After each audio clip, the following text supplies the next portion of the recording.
Então, gente, dando continuidade no assunto de máquinas térmicas, hoje a gente vai ver a segunda lei da termodinâmica. Então, segundo a segunda lei da termodinâmica, os processos espontâneos possuem uma direção definida. O que significa? Significa que ele não vai ter como fazer um processo reverso. Então, ele sempre vai em um sentido. Então, por exemplo, se eu chuto a bola, ela vai lá para longe, mas a bola sozinha não volta para mim, certo? Então, por exemplo, eu tiro o gelo do refrigerador e deixo ele na temperatura ambiente, ele vai descongelar, então vai virar água.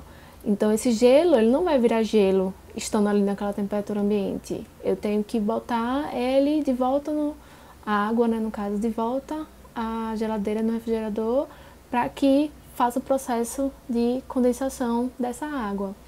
Mas o processo, ele não é normal, ou seja, ele não é espontâneo. Eu preciso utilizar ferramentas, ou seja, utilizar maquinários para tirar calor e, no caso aí, tirar o calor dessa água para que ela congele e vire o gelo, certo? Então, basicamente todos os processos da gente de engenharia, eles não são espontâneos. Então, para que ele vire um processo cíclico, a gente precisa trabalhar com máquinas. Então, a gente vê um processo cíclico e acha que ele é espontâneo porque ele começa e termina no mesmo ponto, mas ele só começa e termina no mesmo ponto porque a gente colocou equipamentos, componentes ali que fizesse com que tivesse esse ciclo, certo? Então, aqui exemplos de processos espontâneos é um corpo quente que a gente tira a fonte de calor, ele vai resfriar e aí ele vai entrar em equilíbrio, ou seja, ele vai entrar com a temperatura do ambiente, então vai ficar em equilíbrio. Um vapor pressurizado, depois que a gente abre uma válvula desse vapor, esteja dentro de um compressor, por exemplo. De compressor não, de um recipiente. Então a gente abre a válvula, ele vai vazar e aí ele vai entrar em equilíbrio. Então esse vapor vai virar água, vai virar umidade. A queda de um corpo. Então se eu derrubo um objeto de uma mesa para o chão, esse movimento, quando esse objeto chegar no chão, ele vai entrar em repouso, ou seja, ele vai ficar parado. E aí ele não vai voltar para a mesa, né? Então, todos esses casos podem ser revertidos, mas não de modo espontâneo. Então, como eu expliquei, do gelo. A gente consegue ter gelo de volta, mas a gente precisa utilizar maquinário, ou seja, a gente precisa tirar o calor dele da água para virar gelo. Então, para eu colocar o corpo de volta na mesa, eu vou ter que ir lá e realizar um trabalho sobre esse objeto. Então, pegar ele e levantar até a mesa. E se eu for querer ter, né, um vapor ou um gás pressurizado, eu tenho que ir lá e adicionar o compressor para comprimir e inserir no vaso esse vapor ou esse gás dentro do meu recipiente, certo? Nem todos os processos que satisfazem a primeira lei podem ocorrer. Então, a gente viu, eu enfatizei bastante nas aulas passadas de que tudo ali era casos, né, ideais, e isso na vida real não existe. Em geral, o balanço de energia não indica a direção em que o processo irá ocorrer, nem permite distinguir um processo possível de um processo impossível, certo? Então, se a gente utilizar e ver só os números, os valores, a gente não consegue identificar se é um processo reversível ou não, porque a gente vê quantidades. Então, sei lá, 100 kJ, certo? O que é 100 kJ? É 100 kJ de calor, 100 kJ de trabalho, de energia interna, e aí se for de energia interna, como é que foi que você resultou nessa energia, nessa quantidade de 100 joules? Então, só o valor por si só não diz, nem nos explica o que está acontecendo ali, quais fenômenos que estão acontecendo no nosso sistema. Toda vez que existir um desequilíbrio entre dois sistemas, haverá oportunidade de realização de trabalho. Então, se eu tenho um corpo quente com um corpo frio, eu posso utilizar uma máquina de térmica ali para realizar trabalho. Ou o trabalho ser realizado sobre aquela máquina, e aí eu tenho diferenças, causo diferenças em dois sistemas, certo? Se for permitido que os dois sistemas atinjam o equilíbrio de forma não controlada, a oportunidade de realizar trabalho estará irremediavelmente perdida. Ou seja, a gente tem que controlar os nossos sistemas, certo? Então a gente tem que saber qual tipo de sistema, se é um sistema adiabático, se é um sistema que tem vazamentos, então se você não usa o isolamento, se você não utiliza um material isolante, se você não sabe o que acontece ali, se é um pistão, se não é um pistão, certo? Então a gente também tem que entender o que está acontecendo no nosso sistema para identificar, né, qualquer oportunidade que a gente possa utilizar a energia, a troca de energia para realizar trabalho.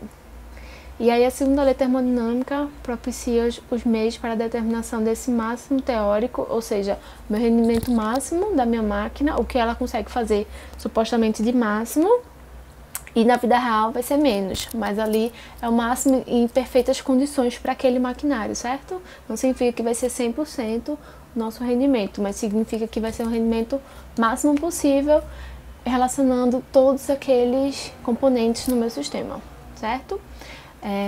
E a avaliação quantitativa dos fatores que impedem que esse máximo seja alcançado, seja que é porque o seu reservatório frio ele está quente, se é porque a sua tubulação ela tem vazamento, ou porque o seu condensador está subdimensionado e por aí vai. E aí a gente tem aqui, como uma máquina térmica, temos o calor transformado em trabalho ou vice-versa. Então a gente tem aqui uma fonte quente, que vai ter uma temperatura e um calor, e a gente vai ter uma fonte fria, que vai ter uma temperatura e um calor. Então quando a gente utiliza, né, uma máquina térmica entre essas duas fontes, ou seja, entre esses dois sistemas, a gente tem aqui, ó, trabalho sendo realizado, certo? E aí a gente utiliza as máquinas térmicas para gerar esse trabalho, tá? Então a gente sempre vai ter relacionando uma fonte de calor maior para uma fonte de calor menor. E aí a gente tem alguns enunciados da segunda lei da termodinâmica. Clausius diz: é impossível realizar um processo cíclico cujo único resultado seja a transferência de energia térmica de um reservatório frio para um reservatório quente. Ou seja, não tem como esse calor ser simplesmente transferido de uma forma cíclica, ou que essa transferência de calor entre um reservatório frio e um reservatório quente não aconteça mais nada. Então não existe, sempre vai existir algum outro fenômeno entre essa transferência de calor de um reservatório quente para um reservatório frio, certo? No caso, por exemplo, se eu tenho um reservatório frio e eu tenho um reservatório quente, eu jamais vou conseguir transferir energia de um reservatório frio para um reservatório quente. Eu só consigo ao contrário, certo? Por quê? Porque a gente sempre perde calor. A gente nunca ganha calor de forma espontânea. Então, sempre vai ser dando calor. Então, sempre vai ser o reservatório quente para o reservatório frio, certo? Se a gente quiser o ao contrário, então a gente tem que utilizar uma máquina térmica que consiga fazer esse processo reversível. E aí, no caso, seria o papel do nosso querido ar-condicionado, tá? Só de uma forma assim bem geral. Aí a gente tem Kelvin Planck, que ele diz, né, é impossível realizar um processo cíclico em que se remova calor de um reservatório quente e se produz uma quantidade equivalente de trabalho.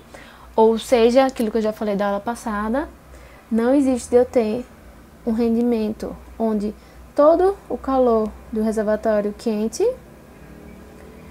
seja transformado, o trabalho, né, seja transformado totalmente em calor quente. Então, eu sempre vou ter uma quantidade menor de trabalho, então, por exemplo, 80, para uma fonte de calor que dê 100. Ela dá 100, mas você consegue só transformar 80 em trabalho. Então, seu rendimento é 0,8 ou 80%, certo? Então, nunca eu consigo fazer a transferência de 100 para 100. Isso não existe. E aqui a gente tem alguns exemplos. Então, uma pessoa empurra um bloco com atrito sobre uma mesa no circuito fechado, voltando para a posição inicial. Pela primeira lei, o balanço de energia, de energia térmica é igual a zero, e o trabalho realizado é igual ao calor transferido para o ambiente, devido ao atrito, certo? Então, pela primeira lei, todo o trabalho que você gastou vai se transformar em atrito, ou seja, calor, de movimentação do seu objeto. Então, pela primeira lei, isso está certo, mas pela segunda lei, isso está errado, certo? Porque o processo inverso nunca vai ocorrer. Então, eu nunca consigo transformar o calor do atrito em um trabalho capaz de empurrar o meu bloco, tá? O segundo exemplo, um bloco pesado cai de uma certa altura e colide inelasticamente com o chão. Ou seja, esse inelasticamente é que ele não vai ter perda de energia, certo? Então, toda a energia potencial da queda vai se converter em energia térmica, que no caso seria para as quebras das estruturas dentro do nosso bloco, de certa forma que a energia total é conservada, ou seja, aquele ΔU também vai ser igual a zero. No entanto, o bloco nunca voltará espontaneamente para a posição inicial, absorvendo energia do ambiente. Então, não existe. Aqui essa primeira frase, essa segunda frase também satisfaz a primeira lei, porque eu tenho um ΔU, igual a zero, mas não é um processo reversível, então não vai satisfazer a segunda lei, certo? Porque você não consegue pegar a energia do ambiente para empurrar, então o ambiente não consegue empurrar meu bloco de volta lá para cima, tá? Então, isso está relacionado com a irreversibilidade de alguns processos. Então, a maioria dos processos, mais uma vez, não são reversíveis. Então, uma vez eles realizaram o processo, eles não voltam para o estado inicial, sempre vai ficar no estado final diferente do estado inicial. Então, aqui um processo irreversível é onde a gente tem um estado inicial e tem um estado final, só que a gente não sabe o que está acontecendo com o meu sistema, certo? Então, não sei se, por exemplo, fez uma curva diabática, eu não sei se fez uma reta, certo? Não sei se fez curvas até chegar ao processo final. Então, a gente não entende o que acontece, a gente só tem o valor total do inicial e o valor total do final. E aí, por exemplo, se a gente fizesse um ΔU desses valores, pode dar igual a zero. Mas não significa que é um processo reversível, certo? Pode satisfazer a primeira lei, mas não necessariamente a segunda. Já os processos reversíveis, a gente sabe o caminho entre o estado inicial e o estado final, que vai ser uma função em relação à pressão e o volume, ou pode ser a pressão e a entropia, mas a gente sabe uma curva, a gente sabe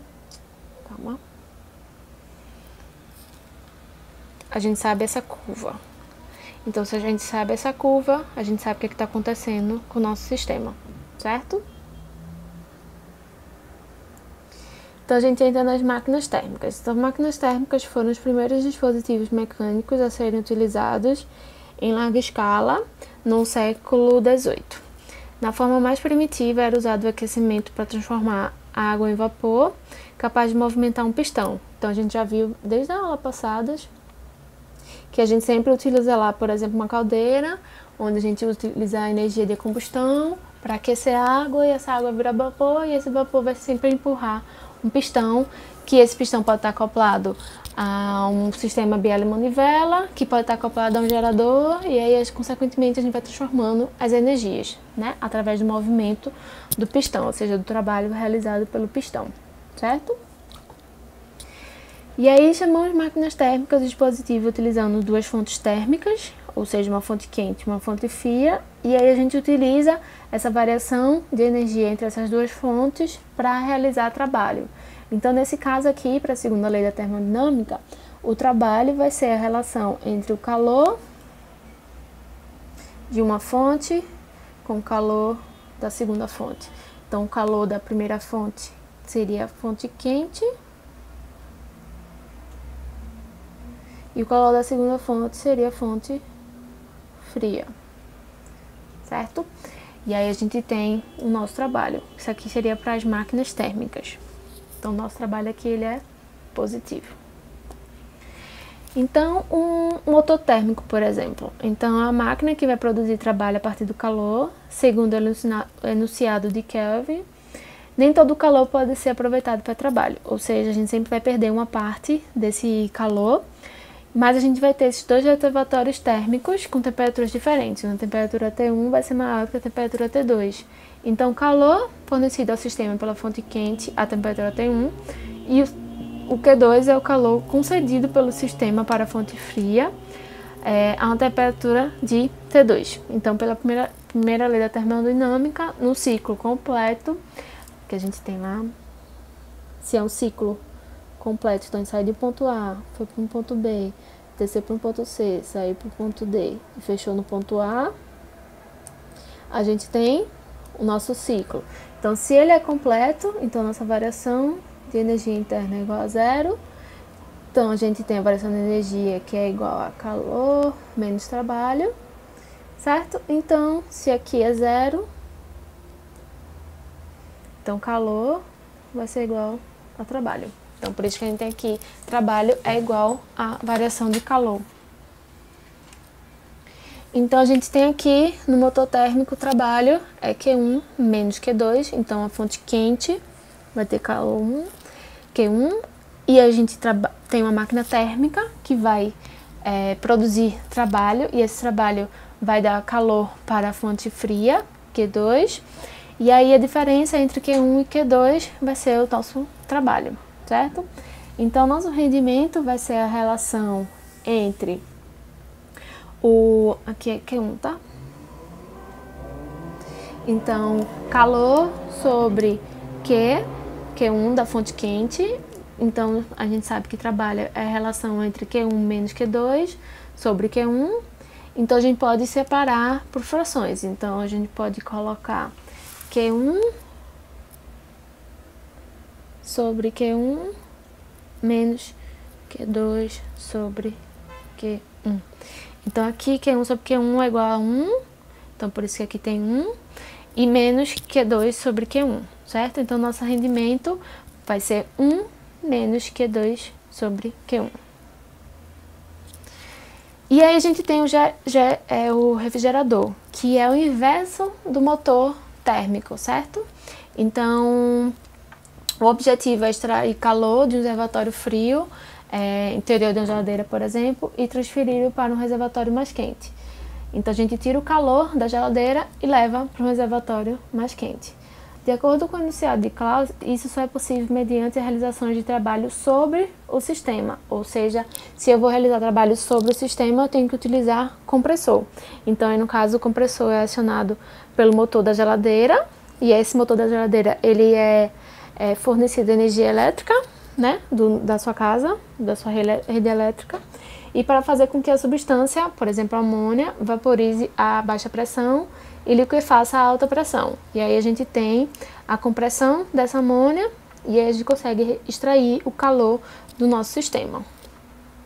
Então, a gente tem um trabalho Q2 menos Q1, e aí nesse caso, o nosso trabalho, o Q2 ele vai ser um valor maior do que o nosso Q1. Então, supostamente, o nosso trabalho vai ser um trabalho, se não tivesse essas barras, né, pra gente trabalhar com valor absoluto, o nosso trabalho, ele seria negativo. E ele é negativo justamente porque é um trabalho realizado sobre o sistema, não pelo sistema. Então, só que não existe coisas negativas, não existem energias negativas, né? Então, é por isso que a gente trabalha com valor absoluto, e aí isso é transformado num trabalho positivo, certo? Então, é muito importante a gente sempre entender que quando a gente for trabalhar com a segunda lei da termodinâmica, a gente vai dizer trabalho realizado pelo sistema, trabalho realizado sobre o sistema. Então, o valor vai ser positivo, mas esse pelo realizado pelo sistema ou sobre o sistema vai fazer com que a gente mude o sinal na hora de fazer as contas, certo?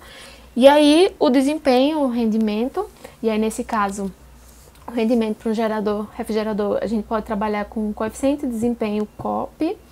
Então muito importante esse COP, que toda vez que você vai trabalhar com refrigerador, vai ser essa siglazinha que você vai ver. Então o rendimento, nesse caso o COP, vai ser trabalho sobre a fonte 2, o Q2, que é a fonte principal. Então, Q2 menos Q1, que é o trabalho, sobre Q2, e aí faz a mesma forma. Q2 sobre Q2 e menos Q1 sobre Q2.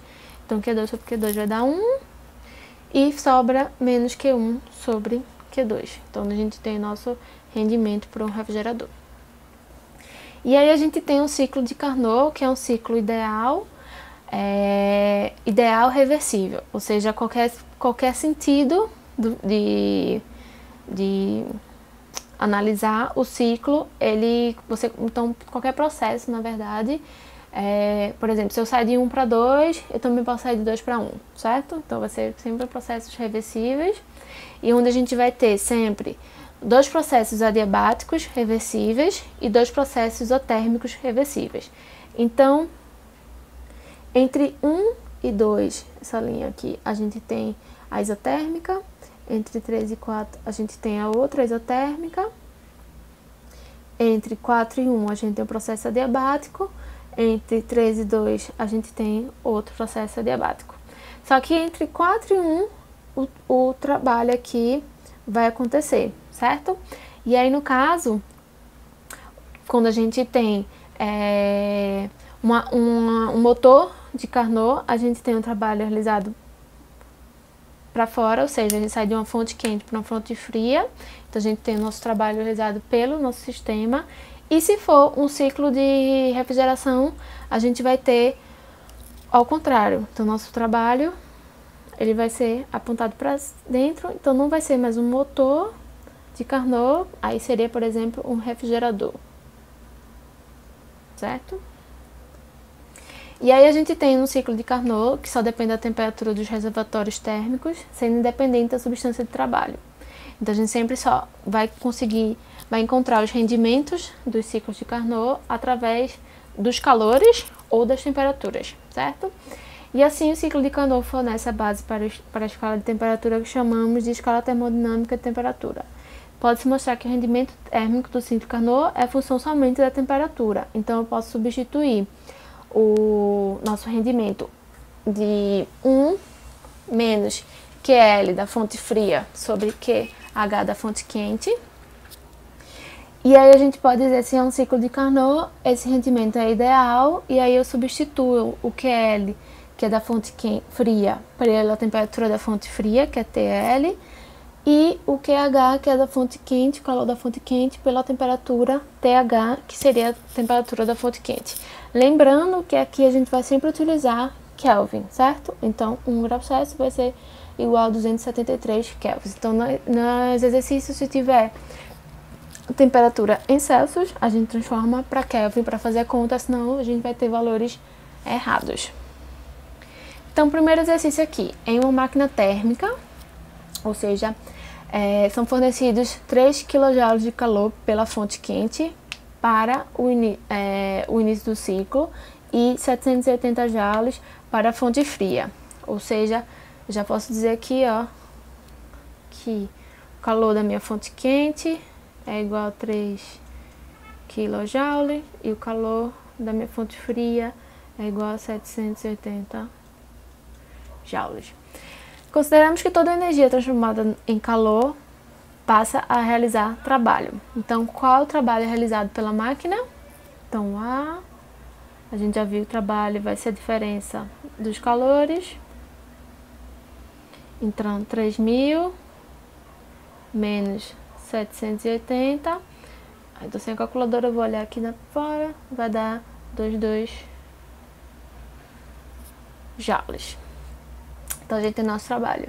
E o nosso rendimento, o B, rendimento vai ser igual a 1 menos a fonte fria sobre a fonte quente. Então, vai ser 1 menos 780 sobre 3.000. Então, vou botar aqui. A gente tem, ou então a diferença, né, os 2.220 sobre 300, então 0,74 ou 64% vai ser nosso rendimento para essa nossa máquina.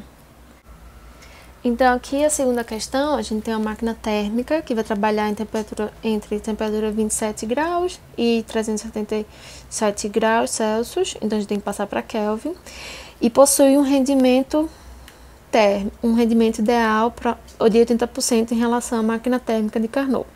Então, a gente vai utilizar essas temperaturas, 27 e 327 em relação a Kelvin, e vai calcular o rendimento se fosse numa máquina de Carnot. E aí, essa máquina de Carnot a gente vai ter um rendimento. E aí, esse rendimento a gente vai multiplicar por esse rendimento de 80%, porque está dizendo que o rendimento da minha máquina térmica é 80% em relação ao rendimento do Carnot. Então, a gente calcula o rendimento de Carnot e encontra esse 80% e a gente vai ver qual é o calor, o rendimento da nossa máquina térmica. E aí, com essa relação do calor da fonte quente, a gente consegue encontrar o trabalho realizado por essa máquina. Então, por exemplo, aqui, o calor, a temperatura, né, de 27 vai para 300 Kelvin, a temperatura de 327 vai para 600. Então, o rendimento se fosse um ciclo de Carnot, vai ser em relação às temperaturas, então vai ser 1 menos 300 sobre 600, então vai ser 0,5 ou 50% do nosso rendimento se fosse uma máquina ideal. Só que aí nosso rendimento é 80% desses 50%. Então 0,8 vezes 0,5 vai dar 0,4, ou seja, nossa máquina ela tem um rendimento de 40%.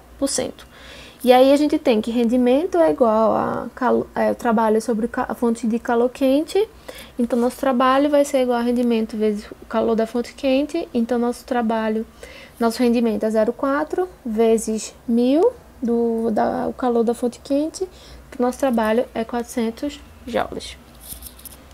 Aqui a gente tem uma terceira questão, e a gente vai ter um motor de Carnot cujo reservatório a baixa temperatura está a 0,7 graus Celsius, apresenta um rendimento de 30%, e a variação de temperatura em Celsius da fonte quente, a fim de aumentarmos o rendimento para 50%, será 400, 280, 160 ou 560.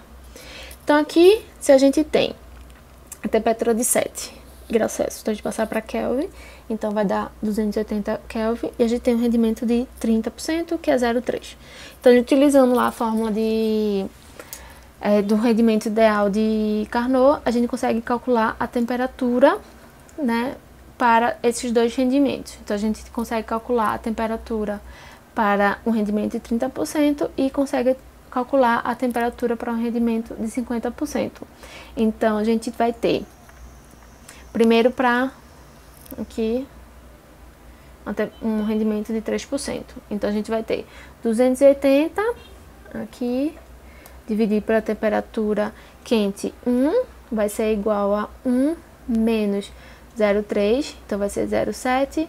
Então, a temperatura quente 1 vai ser 280 dividido por 0,7, então vai ser 400 Kelvin. E aí agora, para um rendimento de 5%, a gente vai ter 280 dividido por a temperatura alta em 2, né, para o rendimento do segundo rendimento. Então, vai ser 1 menos 0,5, que vai ser 0,5.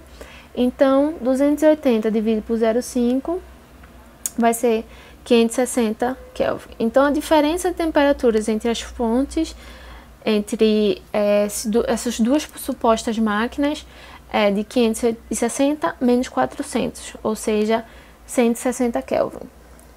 Então, a letra C.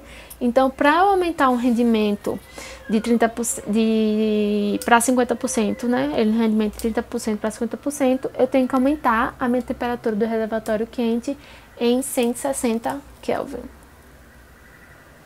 Então, é isso. Eu vou passar para vocês uma lista de novo, né, de exercícios para para vocês trabalharem. E aí, próxima semana, eu vou fazer uma revisão dos assuntos que a gente deu da termodinâmica. Então, daqui a 15 dias, a gente vai ter uma prova relacionada a esses assuntos de termodinâmica, certo? Então, até a próxima semana com a revisão.